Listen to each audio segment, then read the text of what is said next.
On this, the November 21st, 2023 edition of What's Going On with Shipping, the latest on the seizure of the Galaxy Leader. I'm your host, Sal Mercogliano. Welcome to today's episode. So we're going to look at specifically what could Galaxy Leader have done to prevent this seizure. A lot of talk, a lot. On my video I posted, other videos have been posted out there on Twitter on a variety of sources, and a lot of people kind of second guessing. Also, a lot of questions about the veracity of the video and the fact that I omitted certain things in my video. So I want to go back and clarify this and talk about what is going on with the ship. First, we're going to update it where it's at. It's in Yemeni waters, and we have a position on it, and then talk about what are the potential issues coming forward. If you're new to the channel, hey, take a moment, subscribe to the channel and hit the bell to be alerted about new videos as they come out.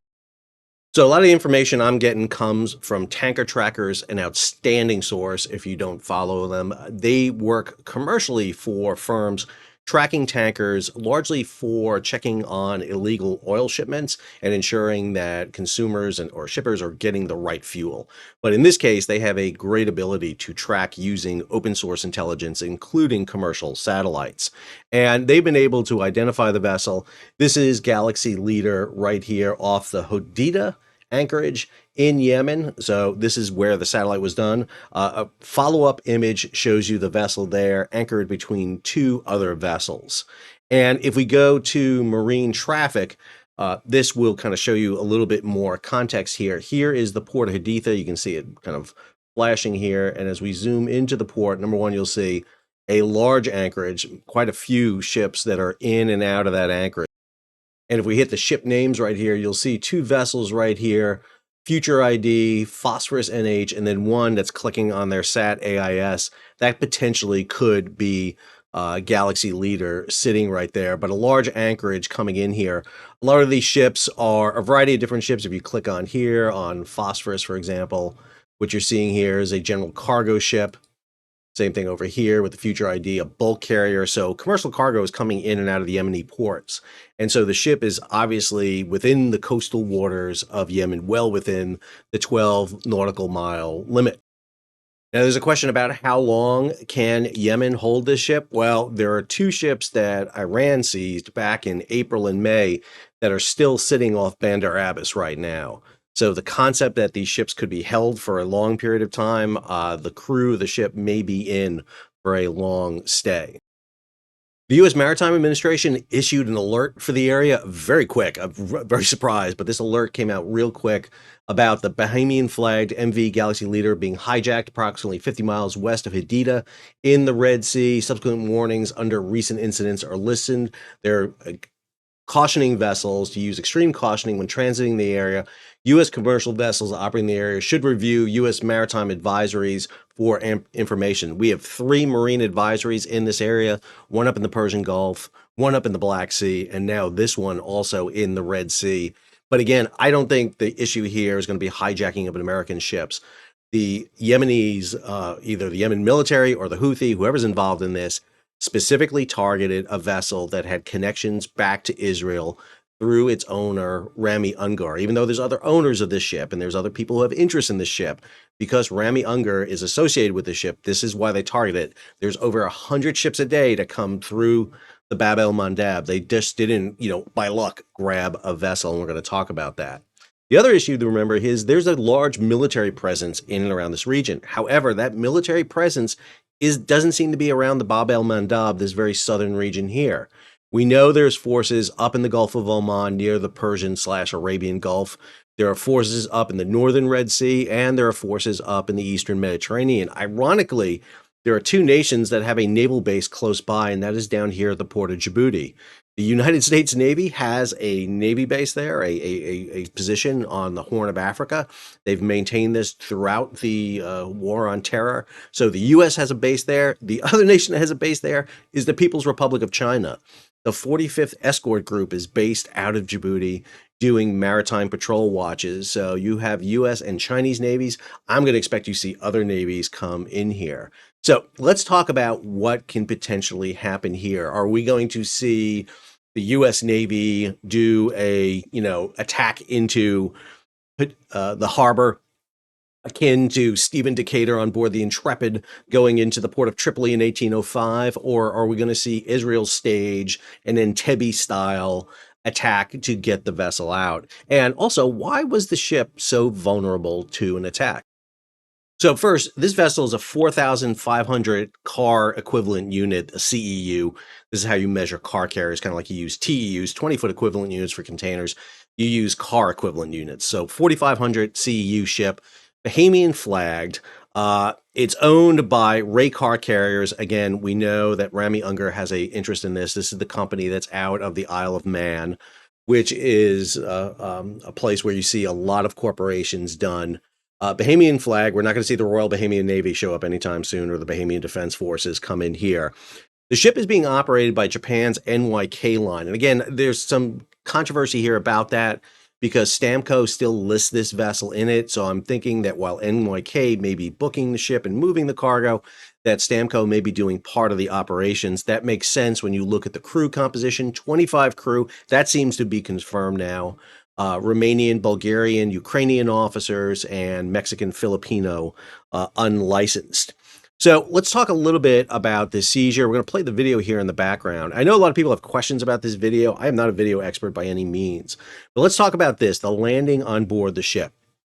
Now, number one, this ship may not have known, may have not seen the helicopter. Who knows? If this helicopter made an approach from dead astern and came up behind the vessel with no prior approach, the ship's crew may not have been aware. Number one, they're traveling 17 and a half knots. You can see the swells, the wind's coming at you. You wouldn't hear it. It'd be behind you. I mean, if you've never been on the bridge of a ship underway with wind and sway and swell coming at you and spray, it's deafening. Number one, you have very limited crew members on here, 25. Those 25 crew members are spread into 3 different watches. So at most, you have 2 to 3 people up on the bridge at any one time. The ship probably didn't have any extra lookouts. You're not going to really post lookouts. They're going to be up in the bridge. But even if they visualize this ship coming in, what are they going to do? The most they can do is do some maneuvering. They can, swing the ship left and right. And it doesn't appear they're doing that at the time. Plus, they don't know what this helicopter's intention is. The helicopter is adorned with both a Yemen and you'll see a Palestine flag there. So there's Yemen and Palestinian flags on the helicopter. We're going to see them on other places later on. This is an Mi-17 helicopter. So number one, coming in over the stack, what helicopter pilot in his sane mind would do that? I gotta say, no helicopter pilots I know would do that, to come in over the stack. You're going to get stack gases up. It's going to cause the helicopter to get some deflection. That's crazy right there. He doesn't land in the winch only area for obvious reasons. He's going to go past it. And man, he almost snags the railings here with his gear. The camera here is probably mounted on the tail skid of this plane. And so it's fitted there. So a lot of people are talking about why isn't it shaking and maneuvering? Well, it'll be shaking and maneuvering with the helicopter here. So a lot of images here about how they film this. This, like, some people are sitting there saying this is kind of very video gamey kind of look, and I kind of agree with you that the imagery is kind of weird. I will note that the shadows here, the sun is off to the right here, so shadows seem to be casting right. I don't know what kind of camera they're using and quality of that. That's not my expertise at all. I will tell you this is a car carrier, big, huge, flat, open weather deck area. They're on top of the crew quarters here. Underneath here is where all the crew lives. Below that is all the car decks. And so you'll see them moving forward. They're shooting there. That's a great image of the Mi-17 right there, so you can really positively identify it. As they move forward, they're going to grab this. So the other issue they had is, like, why not put obstructions across the vessel? Well, I don't think they knew they were going to be boarded, especially by helicopter. That's something that doesn't happen too often. When you worry about piracy, what you tend to do is worry about small boats coming alongside, and car carriers are extremely difficult to get on because of the high vertical sides on the vessels. The only places you can really board are through the side ports, but those would be sealed, or through the bow and the stern area where you tie up. And those are very dangerous points. The bow because of all the water that's kicked up there, and same thing for the stern area. If the crew had some sort of notice that they were going to be boarded like this, then they would have shut the vessel down. They would have put the vessel, drift adrift. They wouldn't have anchored. Somebody said something about anchor. Probably not anchor because of this water and the depth of Red Sea in this area. but they would have basically send off a mayday and lock themselves down.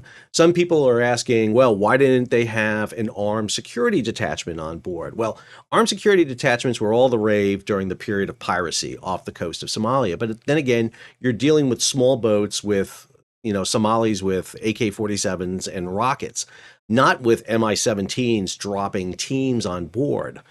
So that's a whole different issue. And even if you had an armed security detachment on board, and even if they open fire and take out that helicopter, the question is what comes next at you? What's the next element that comes at you? And is the right decision to resist, or is it to allow the boarders to come on board? It's an empty vessel, so there's not a lot on board. So they allow the vessel to come on board. There's no security detachment, for example, from other navies on board. So the Bahamians, the U.S. Navy, even though there were discussion about putting U.S. Navy armed guard detachments on board vessels, that has not been done. That may be something that is done. The problem here is the sheer number of vessels that go through the Bab el Mandab. You're talking about over 100 vessels, probably each way, heading through this strait on a daily basis. And that is a lot of traffic coming through, especially when you consider is they did not just grab this ship at random. They targeted it. They targeted it because of the owner of the vessel. Because Rami Unger is an owner or listed as one of the owners. That's why they targeted this vessel. So other issues you have on board, resisting the crew is very difficult. These are armed boarders coming on board.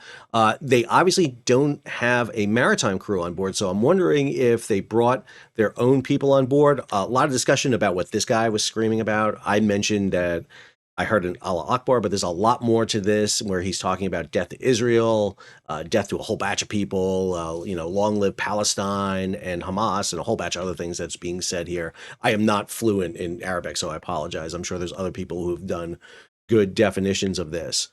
This is the Galaxy Leader coming in. You can see the small boats alongside, bring them in. And this is what I mean. When you're worried about boarding, this is what you tend to worry about is small boats like that. And you can see the clear sheer sides here getting up. You can see those holes here. This is where the mooring lines come up. Really hard to get on a car carrier. About the only way you're going to seize this vessel is by helicopter.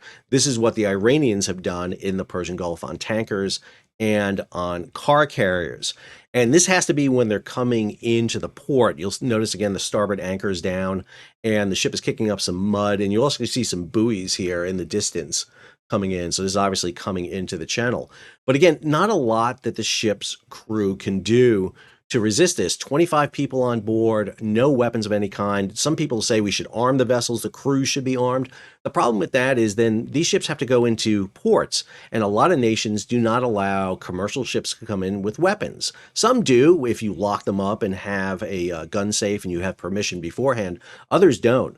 When you were dealing with riding crews, they had small boats at different ends of the conflicted waters or contested waters, and you would board on one of those vessels up a pilot ladder. You'd bring your weapons with you, and then when you got to the other end, when you were clear, you would basically offload and shift vessels. So you can see that buoy coming in and the ship coming in. Not unusual sometimes to be kicking up mud as you're coming in, not exactly sure what is behind the vessel. You'll notice Palestinian flags. I didn't highlight these in my video. I should have, my apologies. And a Yemen flag as they're coming in. Question here I have, and I'm actually going to go back here for just 1 second, because when you look here is the crew members on board. Are they using the ship's crew to navigate them in? Obviously so. I think they're under guard by the people on board, so they're kind of taking them on the ship here. Question comes next is what happens next with the ship? Does the United States stage a effort into the port? And I would argue, no, probably not. Number one, the U.S. does not have an interest at all in this vessel. It's Bahamian flagged, Isle of Man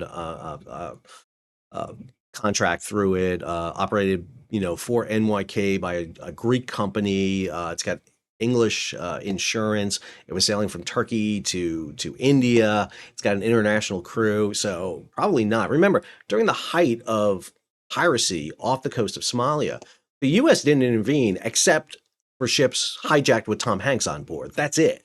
It's the Maersk Alabama and the seizure of Captain Phillips that results in the U.S. Navy intervening.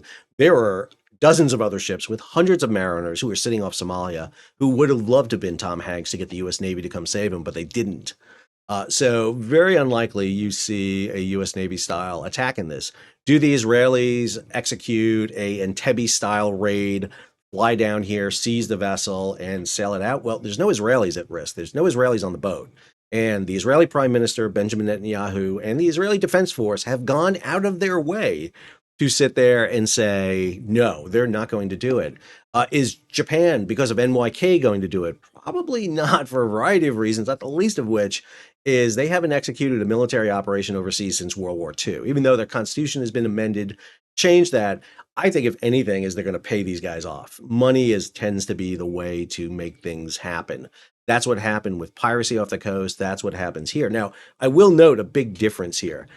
No one is saying why they seized this vessel. When Iran seized the vessels, they actually filed claims against the vessels in the Iranian court and they said there were issues. As far as I know, there's been no claim filed against this vessel in a Yemeni court or any other court around the world. And that's what makes this a hijacking, not a seizure. Because ships can be seized by governments if ships in arrear of payments, or if a company and their ship owes a entity, someone, you go in a court, file a lien against the vessel, and the ship can be physically arrested. We arrest ships all the time. This is what happened to a batch of the Russian yachts. They were arrested for failures of payments because the State Department and other entities put these arguments against them. They could be arrested.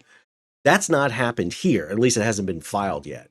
So I think what's going to happen here is Galaxy Leader is going to be sitting off the port for quite a while. The crew, the good thing is the crews are usually treated pretty well. Even the ones held by the Iranians are treated pretty well. They're allowed to rotate, get off if they want to. They keep a crew on board to maintain the vessel. So usually the crews are not, they're just subject to being stuck now in Yemen, which I don't think anybody wants. And there's no telling when they're going to get loose. Will other ships be worried about this? Again, this is one of several hundred ships that day that were sailing through this region. I think for the vast majority of ships, they're going to keep sailing through. You look at that volume, basically you're pretty safe because of just the sheer number of ships going through. If it's a 1 in 100 chance per day, insurance companies are really, the only place you're going to see insurance companies really tick this up is, number one, is ships owned by Israelis. You may see an insurance increase there. Or if Yemen starts grabbing other ships, particularly those that have no involvement at all in the Israeli-Hamas conflict in Gaza. But for right now, I don't see this really changing too much. However, let's remember, we've seen ships attacked from Yemen by both surface-to-surface missiles, both U.S. Navy vessels, Saudi Arabian vessels, UAE vessels. We've seen them suicide attacks or UAV-style attacks where unmanned aerial and unmanned surface vessels will be used to attack vessels. Saudi Arabian frigate got hit just like that. If we start seeing more attacks by the Houthi and Yemen out of their country against international shipping, then you may see military strikes in that area to neutralize missile sites, bases, and potential areas. The other player here that has to be raised is Iran. Iran maintains a base ship in the southern Red Sea, the Bashad. That vessel was right on the track line that Galaxy Leader took. Not long after that vessel sailed past was the seizure that took place. So question, did the Iranian vessel facilitate that? Was it based off of it? It has a helicopter deck. Did that Yemeni helicopter come off there? And what potential danger is? Remember, Galaxy Leader turns off its AIS up here, its automated identification system way up here. So it is traveling dark down this way, and it has to be identified at some point. Now, you can estimate, you can obviously do dead reckoning and try to figure it out, but there is a potential for Iran to, especially because the seizure looked very similar to ones we've seen Iran do in the past. I hope you enjoyed today's update. If you did, hey, take a moment, subscribe to the channel and hit the bell so you'll be alerted about new videos as they come out. Leave a comment, share it across social media, and if you can, support the page. How do you do that? Hit the super thanks button down below or head on over to Patreon where you can become a monthly, or yearly subscriber. Till next video, Sal, signing off.